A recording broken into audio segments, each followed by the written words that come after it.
Travis writes in to beyond at IGN.com and says, Beyond. Beyond. When I was still in high school, I worked at a movie theater. One day after finishing Metal Gear Solid, The Twin Snakes, I caught my buddy and my usher buddy huddled around the screen watching a trailer for the new Metal Gear game Snake Eater.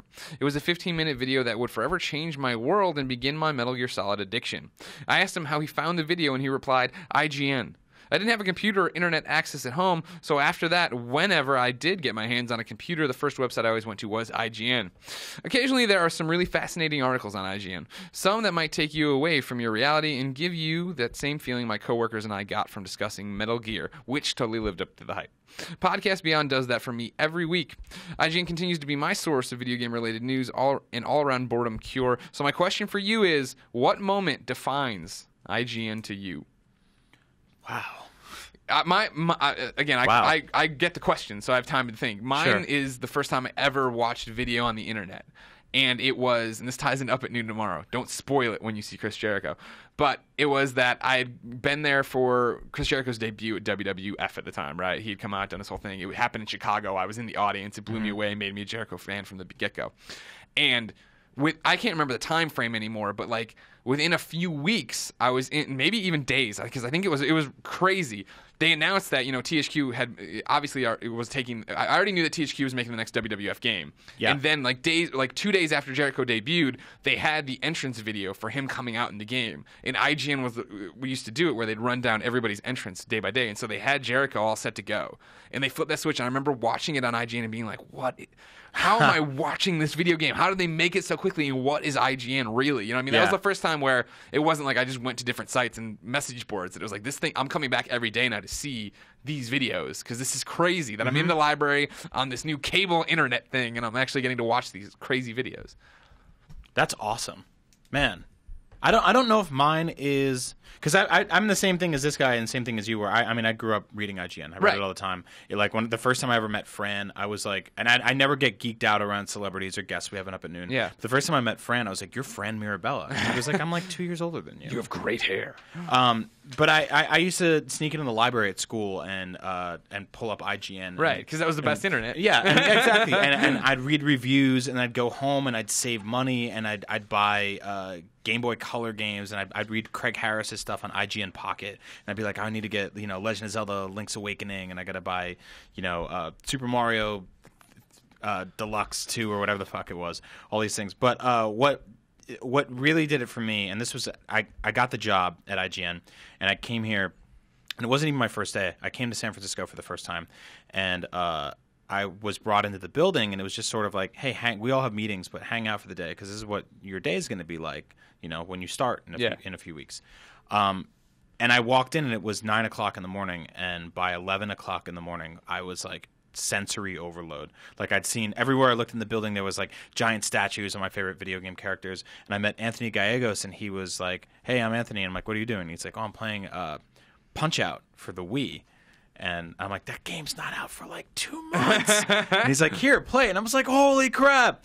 And Will Tuttle, who was my boss at the time, came over and he was like, is there anything else we can do for you? And I was like, you can take me back to my hotel. And he was like, why? And I'm like, because I'm not, nothing's going to top like everything I've had. Just walking room to room, meeting Jessica Chobot, seeing everyone playing games. I think I met you for the first time. And I was just like, I'm not going to top this. This was 2 hours. I need to just go home and kind of decompress and think about how awesome that my life is now. That's awesome. Yeah. Colin, what's your IGN moment? What does that mean to you?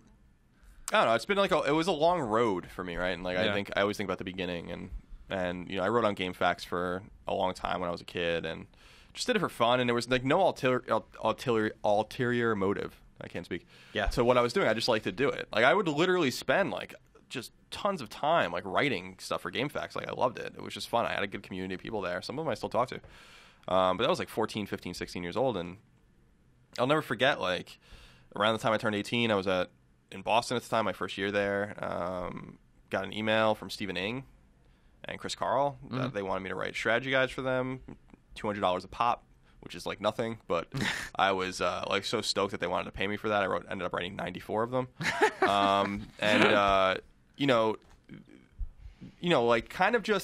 I was really blessed to have people that were very patient with me, Chris Carl especially, who I owe everything to.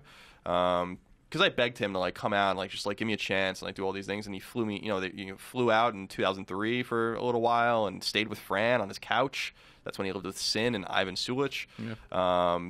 And the 2 offices ago, so like an office that like virtually no one here has ever seen except for a few of us. Mm-hmm. It was on Bayshore Boulevard, like near the McDonald's, like by Cow Palace.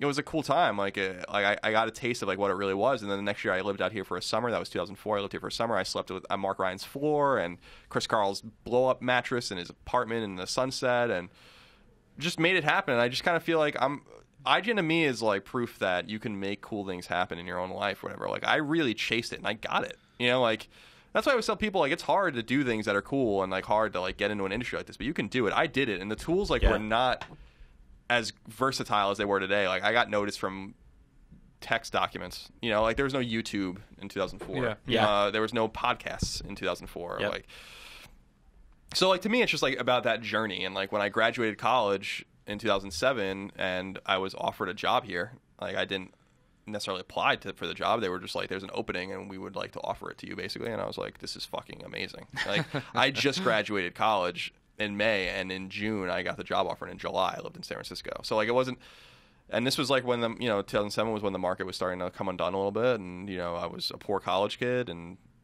just came out here. Like I remember they were saying like I got the job offer in like mid-June, and they were like, so like when do you want to start? You want to start in August or September or whatever? I'm like, I'll be there in July. And they're like, I was like, what is the soonest I can start? And they were like, it was like July 16th or whatever. I'm like, all right, July 16th. And I went on Craigslist. I found a place to live. I like did all these things, borrowed money from my parents to move out here. They came out with me. It was like within 2.5 weeks. And then I like lived here. And that was it. And I just left Boston. I haven't gone back to Boston since. So, yeah, so to me, it's about that journey.